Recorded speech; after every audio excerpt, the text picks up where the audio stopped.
মেয়রের কাজ ধর্ম প্রচার করা নয়, মেয়রের কাজ হচ্ছে শহরের সুরক্ষা করা। শহরের নাম্বার ওয়ান সিটিজেন তিনি, শহরের জন্য কি করছেন, শহরের সাথে ধর্মের কি সম্পর্ক? যদি ইসলাম সম্প্রদায়ের মানুষ ববি হাকিম হিসেবে আমি তাকে দেখি, তাহলে তিনি যা বলেছেন ফ্রিডম অফ স্পিচের হিসেবে, তিনি তার ধর্ম প্রচারক হিসেবে তিনি যা বলেছেন আমি মানতে রাজি আছি। কিন্তু যদি মেয়রের স্টেটমেন্ট হিসেবে আমি দেখি, তাহলে সেটা কিন্তু ভয়ঙ্কর একটা বায়াস স্টেটমেন্ট। ধর্ম প্রচারের নামে রাজনীতিবিদরা যে ঢপের কীর্তনটা শুরু করেছেন, আসলে ধর্ম প্রচারটা এদের উদ্দেশ্য নয়। এরা কিন্তু নিজের কথা ভাবতে এসেছে যে এদের আসল এজেন্ডাটা আউটকাম আপনাকে দেওয়া নয়, এদের আসল এজেন্ডাটা হচ্ছে ভোটে জিতে ক্ষমতায় থাকা, আর ক্ষমতায় থেকে নিজেদের সম্পত্তি সেইগুলো বাড়িয়ে চলা।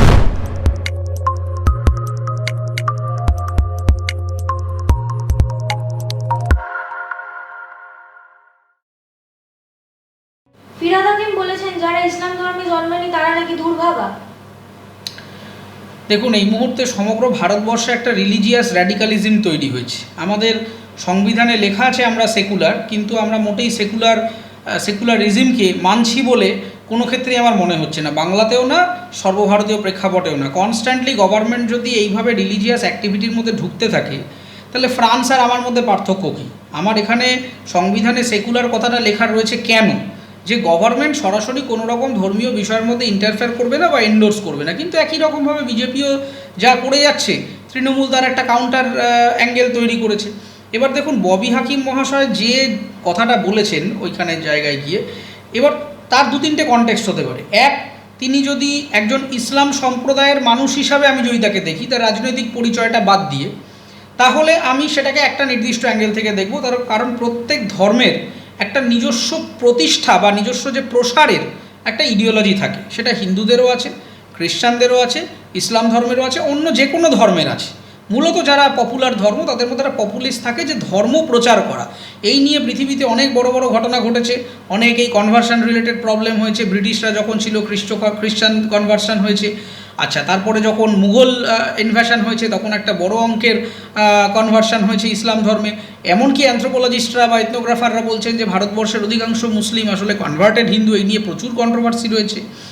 আবার একই রকমভাবে এখন একটা যে হিন্দু জাগরণের কথা বলা হচ্ছে, সেখানে বেসিক্যালি আমাদের নিজস্ব যে ট্র্যাডিশন, একদম কোর ট্র্যাডিশন, ভারতীয় ট্র্যাডিশন, এশিয়ান ট্র্যাডিশন, সেইখানে একদম ক্লাসিক্যাল হিন্দুইজমকে বা যেটাকে আপনারা সনাতনী বলছেন বা একদম রুট বলছেন, সেই রুটটাকে আমরা আবার প্রচার করতে চাইছি। বিভিন্ন জায়গায় মনুস্মৃতি নিয়ে কেউ কথা বলছেন, কেউ বেদ নিয়ে কথা বলছেন, উপনিষদ নিয়ে কথা বলছেন। এবার ঘটনা হচ্ছে যে প্রত্যেক ধর্মের একটা নিজস্ব এজেন্ডা থাকে, যে ধর্ম প্রচার করা। আমাদেরও ধর্ম প্রচারক ছিলেন স্বামী বিবেকানন্দ, ছিলেন সুদূর আমেরিকাতে গিয়ে তিনি হিন্দু ধর্মের প্রচার করে এসেছেন। এবার যদি আমি ববি হাকিম মহাশয়ের রাজনৈতিক পরিচয়টা বাদ দিয়ে তাকে কেবলমাত্র একজন ইসলাম ধর্ম সম্প্রদায়ের মানুষ হিসাবে জাজ করি বা দেখি, তাহলে তার ফ্রিডম অফ স্পিচ রয়েছে। তিনি তার ধর্মের চোখ থেকে তিনি বলছেন যে আল্লাহর দাওয়াতে এলে আপনি মানে যে হোলিস্টিক অ্যাপ্রোচ, যে আপনার যেটাকে আমরা হিন্দুদের মোক্ষ লাভ বলি, সেরকম তারা তাদের ভাষায় বলছে যে আপনারা আল্লাহর কাছে শরণাপন্ন হন। সেটা ধর্মের একটা স্টেটমেন্ট হতে পারে, যেটা আমরা হিন্দুদের ক্ষেত্রে কখনো মোক্ষ, কখনো নির্বাণ লাভ, এই নিয়ে আমরা যে বলে যাচ্ছি। কিন্তু যদি আমি তাকে মেয়র হিসেবে দেখি, আমি যদি তাকে একজন পলিটিশিয়ান হিসেবে দেখি, তাহলে সেটা সাংঘাতিক কথা। তার কারণ একজন পলিটিশিয়ান তিনি শুধুমাত্র একটা নির্দিষ্ট ধর্ম সম্প্রদায়কে তো রিপ্রেজেন্ট করছেন না। ববি হাকিম যে মেয়র, তিনি কি কেবলমাত্র ইসলাম ধর্মের মানুষের মেয়র? তিনি তো আমারও মেয়র, তিনি তো একজন খ্রিস্টানেরও মেয়র। একজন পলিটিক্যাল চেয়ারের তো কোনো রং হয় না, তিনি হিন্দু না মুসলমান না খ্রিস্টান না তিনি কোন কাস্টের কী ইত্যাদি, তো এটা তো সেখানে জাজ করার কোনো জায়গা নেই। কিন্তু যদি পলিটিক্যাল স্টেটমেন্ট হিসেবে দেখি, তাহলে এটা আমাদের সমাজের জন্য সাংঘাতিক ক্ষতিকারক হয়ে যেতে পারে। তার কারণ দীর্ঘদিন ধরে তৃণমূল কংগ্রেস এবং বিজেপি উভয়ই দুটো অ্যাঙ্গেল থেকে, কেউ হিন্দুদেরকে র্যাডিক্যালিজম প্রমোট করছে, কেউ ইসলাম র্যাডিক্যালিজম প্রমোট করছে। আপনি যদি দেখেন তৃণমূল কংগ্রেসের অ্যাপ্রোচটা, বিজেপি যে অন্যায়টা রাম মন্দির নিয়ে করেছে বলে আমার মনে হয়েছে, সেই রাম মন্দিরের যেদিন প্রতিষ্ঠা দিবস, তৃণমূল কংগ্রেস সেদিন পাকসার কাছ থেকে একটা সম্প্রীতির মিছিল বার করলো। এটাকে বলা হয় হচ্ছে পোক করা বা পিককিং। আমার তো দরকার নেই। আমার এখানে হিন্দু মুসলমানরা তো দীর্ঘদিন ধরে, কয়েক শত বছর ধরে হিন্দু মুসলমানরা একসাথেই আছে। যতবার নানা রকম দাঙ্গা হয়েছে, নানা রকম মানে কালো সময়ের মধ্যে দিয়ে আমরা গেছি, সবগুলো পলিটিক্যালি ইনসাইট করবার পরে হয়েছে। একজন সাধারণ মানুষ, তিনি হিন্দু মুসলমান খ্রিস্টান যাই হয়ে যাক না কেন, তিনি কখনো রক্তপাত চান বলে আমি বিশ্বাস করি না। আসলে তাদেরকে ব্রেন ওয়াশ করা হয়। ব্রেন ওয়াশ করান কিছু পলিটিশিয়ান, কিছু সংগঠন, সেটা টেররিস্ট অর্গানাইজেশন হতে পারে অথবা পলিটিক্যাল অর্গানাইজেশন হতে পারে, তাদের একটা নিজস্ব ভেন্ডেটা থাকে। কারোর ভেন্ডেটা সন্ত্রাস তৈরি করা, কারোর ভেন্ডেটা মানুষে মানুষে বিভাজন তৈরি করে সেই বিভাজনটাকে ভোটে কনভার্ট করানো। সেটা বিভিন্ন দল তাদের মতো করে তাদের স্ট্র্যাটেজিক্যালি করেন। কিন্তু যতবার এই ঘটনা ঘটেছে, আপনি বাংলার ইতিহাস যদি দেখেন, ততবার রাজনৈতিক অভিসন্ধির কারণে হয়েছে। এই একই পথে আবার আমরা যেতে আরম্ভ করেছি, যে যেখানে একজন মেয়র বলছেন যে তুমি এই ধর্মে আসো। মেয়রের কাজ ধর্ম প্রচার করা নয়, মেয়রের কাজ হচ্ছে শহরের সুরক্ষা করা। শহরের নাম্বার 1 সিটিজেন তিনি শহরের জন্য কি করছেন? শহরের সাথে ধর্মের কি সম্পর্ক? শহরের সাথে কাস্টের কি সম্পর্ক? কোনো সম্পর্ক নেই। একজন নেতার কাছে এটা রুল অফ ল এর মতো, একজন নেতার কাছে একজন হিন্দুও যা মুসলমানও তা। কিন্তু কোথাও গিয়ে ক্রমাগত পলিটিক্যাল র্যাডিক্যালিজমটা এমন একটা জায়গায় চলে গেছে যে কে কোন ধর্মকে কত বেশি আমি তোষামত করব, এইটা একটা প্যারামিটার হয়ে গেছে। যে বিজেপি হচ্ছে হিন্দুদের পার্টি আর তৃণমূল হচ্ছে ইসলামের পার্টি।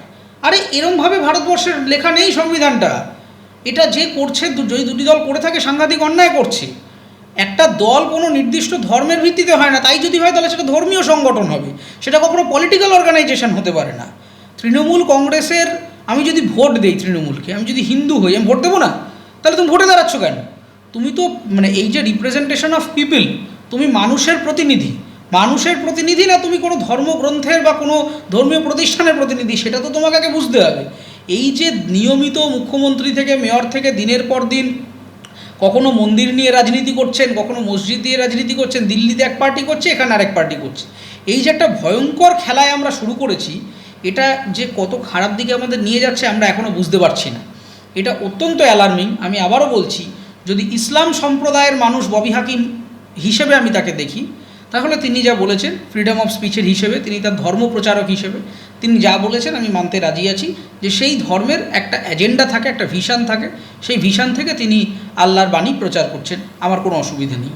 কিন্তু যদি মেয়রের স্টেটমেন্ট হিসেবে আমি দেখি, তাহলে সেটা কিন্তু ভয়ঙ্কর একটা বায়াস স্টেটমেন্ট, এবং এটা কিন্তু আমাদের সভ্যতার জন্যে, আমাদের ভারতীয়ত্বের জন্যে, আমাদের সাংবিধানিক সামাজিক কাঠামোর জন্যে অত্যন্ত ভয়ঙ্কর, এবং আগামী দিনে এটা একটা রায়টের দিকেও চলে যেতে পারে বলে আমার মনে হচ্ছে। ববি হাকিম অতীতে কলকাতার একটি এলাকাকে মিনি পাকিস্তান বলে বর্ণনা করেছেন। দেখুন, ববি হাকিম মহাশয় দীর্ঘদিন ধরে এরকম অবান্তর বিভিন্ন কথা বলেন। কেন বলেন, কাকে তোষামত করবার জন্য বলেন আমি জানি না। হয়তো ওনার একটা ধারণা আছে যে উনি যে সম্প্রদায়ের মানুষকে রিপ্রেজেন্ট করেন সেটা একটা বড় ভোট ব্যাংক, সেই ভোট ব্যাংকটাকে দিয়ে হয়তো উনি থ্রেটেন করবার চেষ্টা করেন। কি করেন সেটা ওনার যে কি ভিতর থেকে, মানে আমরা তো কারোর মনের ভেতরে ঢুকতে পারি না, কিন্তু আমরা অ্যাজিউম করে নিতে পারি। আমরা অ্যাজিউম করে নিচ্ছি যে ওনার এরকম একটা ব্যাপার রয়েছে, যেটা ওনার কথায় মাঝে মধ্যেই বেরিয়ে আসে, যে অ্যাজ ইফ আমি একটা ভোট ব্যাংক, আমি তোমাকে কিছু দিচ্ছি, তো তোমাকে কম্প্রোমাইজ করতে হবে আমার সাথে। এই যে সাইকোলজিটা তৈরি করেছি আমরা একটা সম্প্রদায়ের মানুষকে, এটা আসলে সেই সম্প্রদায়ের জন্যই খারাপ। আমরা তাদেরকে আসলে সমাজ থেকে এক্সক্লুসিভ করে রাখছি। আমরা তাদেরকে মানে কেবলমাত্র কতগুলো প্রোডাক্ট হিসাবে দেখছি, যে ইসলাম ধর্মের মানুষ মানে একটা দ্রব্যাদি, তাদেরকে আমাকে মানে ভুল বোঝাতে হবে। কেন? তার কারণ তারা ভোট দেবে। কিন্তু আমার বক্তব্যটা হচ্ছে যে এই যে আপনি মিনি পাকিস্তান বলছেন, কেন পাকিস্তানের বাইরে কি ইসলাম সম্প্রদায়ের মানুষ নেই? কোনো দিন ছিলেন না? তাহলে আপনি পাকিস্তান কেন বলছেন? পাকিস্তান বলতে আমরা এমন একটা ইতিহাস জানি যারা কনস্ট্যান্টলি টেরারাইজ করে ভারতবর্ষকে। তাহলে আপনি কি টেরারাইজ করবার জন্য থ্রেটটা করছেন? ইসলাম সম্প্রদায়ের মানুষ মানে তো পাকিস্তানই নয়, সারা পৃথিবীতে বহু দেশ আছে যেখানে ইসলাম সম্প্রদায়ের মানুষ আছে। তাহলে ইউরোপেও তো বহু জায়গা আছে, তারা কি সবাই পাকিস্তানি? তার মানে আপনি পাকিস্তান কথাটা উল্লেখ করছেন কেন? আপনি তো ফ্রেঞ্চ বলতে পারতেন, আপনি ইস্ট এশিয়ার অন্য কোনো দেশ বলতে পারতেন, আপনি ইউরোপের অন্য কোনো দেশ বলতে পারতেন, আপনি আফগানিস্তান বলতে পারতেন, মিডিল ইস্টের দেশ বলতে পারতেন, ইসরায়েল প্যালেস্তাইন নিয়ে কথা বলতে পারতেন। আপনি পাকিস্তান কেন বলছেন? এটা খুব সিগনিফিকেন্ট। তার মানে হচ্ছে যে ন্যাশনাল টেরারের প্রশ্নটাকে উনি রিজিয়নাল অ্যাসপিরেশনে রিফ্লেক্ট করে উনি আসলে একটা ভয় তৈরি করার চেষ্টা করছেন। ভয়টা হচ্ছে ভোট ব্যাংকের ভয়। এবার দেখুন, ইসলাম সম্প্রদায়ের মানুষদের বুঝতে হবে যে এরা যে খেলাটা শুরু করেছে রাজনীতিবিদরা, এটা খুব ডেঞ্জারাস খেলা। অঙ্ক বলছে, স্ট্যাটিস্টিক্স বলছে যে আমরা তৃণমূল কংগ্রেসকে বলছি বটে যে এরা সারাক্ষণ মুসলিম ভাইদের তোষণ করেন, এদের একটা রাজনৈতিক অভিসন্ধি আছে, কিন্তু তোষণ করে কোনো লাভ হয়নি। তার কারণ 2016 অর্থনৈতিক গবেষণা বলছে যে বাংলার গ্রামগঞ্জ এবং মফস্বলের মুসলিম সম্প্রদায়ের মানুষের অধিকাংশ মানুষ এখনও বিলো দ্য পভার্টি লেভেল রয়েছেন। এমনকি অমর্ত্য সেনের এই নিয়ে রিসার্চ পেপার রয়েছে, যেখানে তিনি দেখাচ্ছেন একেবারে অঙ্ক কষে যে বিরাট অঙ্কের পপুলেশান, তাদের মাসের রোজগার কারোর 5,000 টাকার নিচে, কারোর 2,500 টাকার নিচে। তার মানে পভার্টি লাইনের যে বেসটা আমরা সেট করেছি, তারা বড় অঙ্কের গ্রামীণ মুসলিম পপুলেশান, তারা কিন্তু এই লাইনের নিচে থাকছেন। তাহলে আমি কি উন্নতি করলাম তাদের জন্যে? অধিকাংশ জায়গায় ওবিসি ক্লাসিফাইড বলে যে সম্প্রদায়কে আমি রিজার্ভেশনের ব্যবস্থা করেছি, সরকারি অধিকাংশ দপ্তরে ওবিসির লোকই নেওয়া হয় না। খাতায় কলমে লেখা আছে হ্যাঁ রিজার্ভেশন করব, এগুলো নিতে হবে, পলিসিতেও লেখা আছে, কাগজে লেখা আছে, বাস্তবে অধিকাংশ ডিপার্টমেন্টে নেওয়া হয় না। তাহলে আমি কি করলাম তোষামত করে? তার মানে আমাদের প্রত্যেকটা ধর্মের মানুষদের বুঝতে হবে যে ধর্ম প্রচারের নামে রাজনীতিবিদরা যে ঢপের কীর্তনটা শুরু করেছেন, আসলে ধর্ম প্রচারটা এদের উদ্দেশ্য নয়। এরা না হিন্দুর, না মুসলমানের, না জৈনের, না খ্রিস্টানের, এটা কারণ না, এরা কিন্তু নিজের কথা ভাবতে এসেছে। ফলে ধর্মের সুশ্রুতি দিয়ে বা ধর্মীয় উস্কানিতে কেউ এই ফাঁদে পা দেবেন না। এই ফাঁদটা খুব ডেঞ্জারাস ফাঁদ। আপনার ধর্ম, আপনি যে ঈশ্বরকে মানুন, আল্লাহকে মানুন, যে অবতারকেই মানুন না কেন, সেটা আপনার private affairs. Right two practice religion সংবিধান আপনাকে দিয়েছে। আপনি যা খুশি করতে পারেন আপনার রিলিজিয়াস অ্যাক্টিভিটি করবার জন্য, অন্যকে ডিস্টার্ব না করে। কিন্তু সেটা এই রাজনীতিবিদদের পাতা ফাঁদের সাথে মিলিয়ে দেবেন না। এরা, আমি আবার বলছি, এরা হিন্দুর নয়, মুসলমানের নয়। তাই যদি হতো তাহলে কিন্তু আমাদের ওভারঅল অর্থনৈতিক উন্নতি হতো। যে মুসলমানদের তোষণ করা নিয়ে এত কথা, তাদের অর্থনৈতিক উন্নতি হচ্ছে না, চাকরি হচ্ছে না, তাহলে কি করছি? তাহলে তাদের সম্পর্কে মঞ্চে উঠে শুধুমাত্র অনেক অ্যাসপিরেশনাল বড় বড় কথা বলার তো আমার দরকার নেই। কথা বললে তো খাবার পাবো না, বা ব্যবসা হবে না, বা চাকরি পাবো না। আমার রেজাল্ট দরকার, আমার আউটপুট দরকার, আউটকাম দরকার। সেই আউটকামটা যখন আসছে না, তার মানে আমাকে বুঝে নিতে হবে যে এদের আসল এজেন্ডাটা আউটকাম আপনাকে দেওয়া নয়। এদের আসল এজেন্ডাটা হচ্ছে ভোটে জিতে ক্ষমতায় থাকা, আর ক্ষমতায় থেকে নিজেদের প্রতিপত্তি, সম্পত্তি, নিজেদের যে বিরাট যে জৌলুস আপনারা দেখতে পান টিভিতে, সেইগুলো বাড়িয়ে চলা। আপনার কথা আসলে এরা ভাবছে না।